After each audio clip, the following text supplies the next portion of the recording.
Hi everyone, my name is Dr. Lynn Carey and I'm here to continue on my journey to grace. Bear with me, they are still doing construction in my building, so the drilling has been on and off. That's what you hear in the background, just please excuse it. So the last video I talked about my dad's death when I was 12 and how that really opened my eyes up, began the process of opening up my eyes to healing.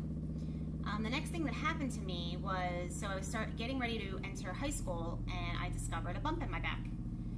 And I was always told I was fine. I went to the doctor for everything, like normal, that was what we did. And I just had the muscles were protruding on one side of my back and my waistline was gone. And at 14 you're already going through all these body changes and everything's weird. So I found it, showed my mom, and she freaked out, and we went to the hospital there, to the doctor first, actually the pediatrician, and he sent me to the hospital there where I'm from. It's one of the best. And I talked to all these orthopedic surgeons and they diagnosed me with scoliosis, which is the curvature of the spine, and mine was severe. And I'm going to go back a little bit. When I was going through the trauma of my dad getting diagnosed and dying within 9 months when I was 12, I had braces put on when I was 11, and the year before my dad died, and they were taken off the year after he died. And after learning in chiropractic school that that can affect your spine, that can lead to scoliosis if you have the braces on and you're experiencing something traumatic during that. Because you think about it, it's holding your mouth, it's unnatural, it's aligning all of your teeth and things and adjusting your bones, and your body's trying to compensate for that. So I had a severe case, and so I just think they just randomly, they're putting on braces on everyone today. I feel like it's standard procedure that everybody gets braces, and I just want people to think a little bit. Is it really necessary? That wasn't a good experience when I had braces. I kept thinking the doctor left them on too long. I was in so much pain all the time, every time we tightened them. It was just another thing that just didn't make sense to me, and I don't know. I think there's other ways to get around it. Craniosacral therapy. There's just things that maybe we should think twice before we're just throwing these braces on our kids' teeth like it's normal. So I got diagnosed with scoliosis, and they told me I had to wear this brace. And if you've ever seen a scoliosis brace, I think they call it the Milwaukee brace, it's hard as a table or a wall. They want it to go from your armpits to the top of your hips, and it wraps all the way around your body. And the first doctor told me to wear it 23 out of 24 hours a day until I was done growing, which he said would be like another 5 years. And I thought, oh my God, this is crazy. I can't wear this brace all day long. I would sweat in it. I had cuts under my armpits, and it was just awful. And it just was bulky and uncomfortable, and I thought it just felt like a death sentence. So I had a couple more opinions. They were all orthopedic surgeons, and one guy told me if I had the surgery, I was a good candidate for it. They would put rods in my spine, and I would be good. I wouldn't need the brace anymore. So I went ahead and did it. And the crazy part was, I was so depressed as a kid because I hated school. I lost my father, and I wasn't even sad that he was gone. I was more sad that he didn't take me with him, because I thought, what in the world are we doing here? This is insane. All I saw was people working really hard. No one was happy, and there still wasn't enough. They still were afraid some disease is going to come down and get them, out of nowhere. There was so much suffering, and I thought, why would you bring a child into the world where there's so much suffering? I just didn't understand. And school was horrendous, and I was an A student. So when God bless these kids who take their own lives, when you hear, oh, they were the captain of the football team, they were a straight A student, they were perfect, they had no problems, and then you hear that they commit suicide, I totally get it. That's how I felt inside. I wanted to die every day. So when I had this surgery, and they butchered my spine, number one. I can't even believe that that's normal.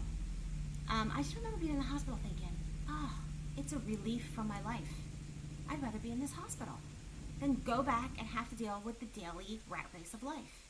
And I never voiced that to anybody because I felt guilty for feeling that way, but it's the truth. And now I look back and I'm like, yeah, because I figured out another way. It is crazy to live like that. So I had my surgery. It was a so-called success, according to the medical world. But guess what? I was sick all the time after. And guess what? Not one of them had any idea what was wrong with me. Not one of them could have said, oh, maybe it was the surgery. They tried to fuse my spine. So all the nerves that exit through your spine, as a chiropractor, we adjust the spine to keep motion in it. That keeps it healthy. They tried to fuse my spine with rods and my own bone. They cut off parts of my bones and tried to fuse it up and down, all the discs. And guess what? That's your affecting your body. Imagine the whole body approach. So the nervous system controls your whole body. That's how your brain talks to your body. So imagine the interference going on now after this spinal fusion. Sick all the time. I tell you, I had to get eyeglasses after. All of a sudden, I couldn't pass the driver's test. I had chicken pox, strep throat all the time, headaches, pain. And besides the pain, I had sciatica pain down my legs. I had, and this was a period of over 5 years. So this is from when I had the surgery when I was 15. Didn't discover chiropractic until I was 19, so I had a lot of on and off, sick all the time, and I think people just thought I was, hypochondriac, but I was sick. But I was also depressed, and I think the depression was coming out physically. So all that really, is intertwined. So I look back now, things that I have, the tools that I've discovered now, we aren't taught any of that in school. No life skills, no financial skills. I don't understand, and I don't mean balancing a checkbook. If one more person says, oh, we need financial skills to balance a checkbook, that's not what I'm talking about. I'm talking about creating assets to pay you, whether you work or not, so you can be free to live your life. That's like so foreign to most people when I talk about financial skills. That's what I mean, not balancing a checkbook. That's common sense. So it makes me frustrated that a lot of things that I was questioning in school, that I was studying my butt off to get good grades and work really hard, I would say, why do we want to use this? Guess what? We didn't need it. We didn't use it, and we don't need it. And we're still teaching it to the kids. I don't understand why we're wasting so much time with things that we don't need when you get out in the world. So all these thoughts that I had growing up, I found answers for now. So I'm just sharing the journey slowly about my experience. And during that time that I was sick, I kept going back to the medical doctor and saying, well, as soon as I'm done this drug, or as soon as this symptom's done, or this antibiotic's done, I get sick again. Why do I keep getting sick? And she's like, let me just write you a stronger prescription. Looked at me like I had 3 heads. They had no clue about health and healing. So I'm just telling you, there are answers. You need to empower yourself. You cannot just depend on a doctor. It's a process. I want people to educate and empower themselves to better take care of themselves. And I will get into more of that. I meant to say in the last video, another book that I highly, highly recommend is by Anita Morhani, and it's called Dying to Be Me. And I thought it went along with the video about my father. She was on her deathbed with cancer and had an out-of-body experience and completely healed herself. And she's here in the world sharing her story. And I agree with her 100%.